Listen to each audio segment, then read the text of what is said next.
Bonsoir à toutes et à tous et bienvenue dans Fait du jour de ce vendredi 18 mai 2018 sur Iwachu Web TV. On vous le disait dans notre Fait du jour d'hier, ce 17 mai, il y a eu référendum constitutionnel au Burundi. Les résultats provisoires ont déjà commencé à tomber, mais rien d'officiel jusqu'à maintenant. Nous avons voulu savoir ce qu'en pensent les partis politiques et coalitions politiques qui ont participé à ce référendum. Le président du groupe parlementaire Amizero Yabarundi, Pierre Célestin Ndikumana, dénonce des élections entachées d'irrégularités et parle d'intimidation, de chasse à l'homme et de résultats provisoires qui diffèrent de ceux que leurs mandataires ont récoltés.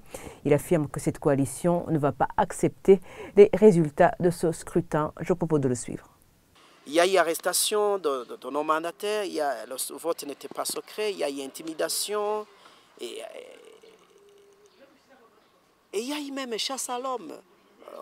Vous savez que quand il faut qu'il y ait dépouillement, quand il faut faire le comptage des voix, ça c'est public, c'est pas secret. Mais avant, on a chassé nos mandataires dans certains coins. Même les résultats qui ont été relevés, à la grande surprise, ce n'est pas ce que nous sommes en train d'entendre au niveau des radios, ce qui est en train d'être proclamé. C'est même aussi différent de ce que nous avons, qui vient directement des bureaux de vote. Donc il y a beaucoup de choses à dire là-dessus, mais en résumé, ce n'était pas vraiment des élections. Donc je ne peux pas parler des conclusions, je ne peux pas parler des résultats d'un scrutin qui a été émaillé de tant d'irrégularités.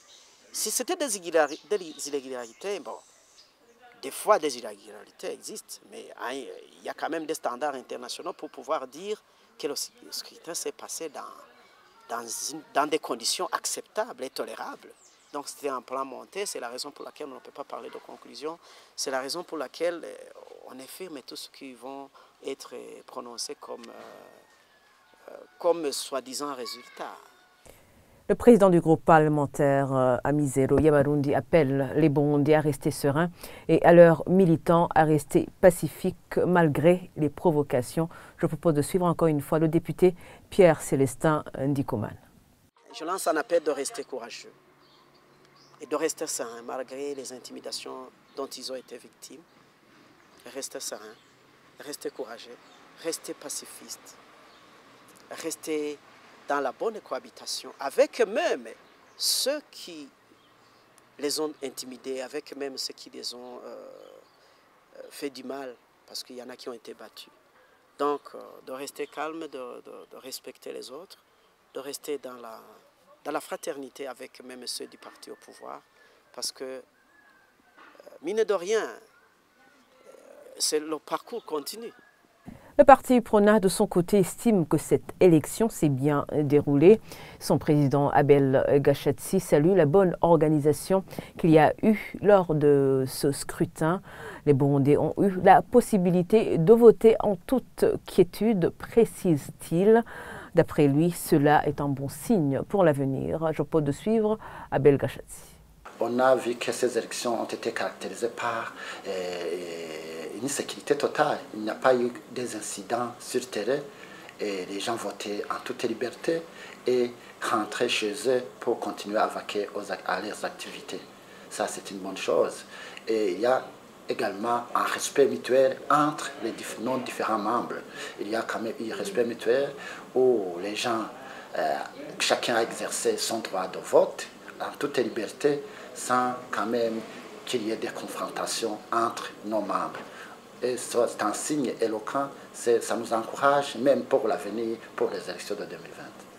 Le président du parti UPRONA, Abel Gashatsi, appelle les hommes politiques à accepter les résultats du scrutin. Selon lui, n'importe quel résultat sera bénéfique au Burundi. Encore une fois, le président du parti UPRONA, des propos recueillis par Sheila Irambona.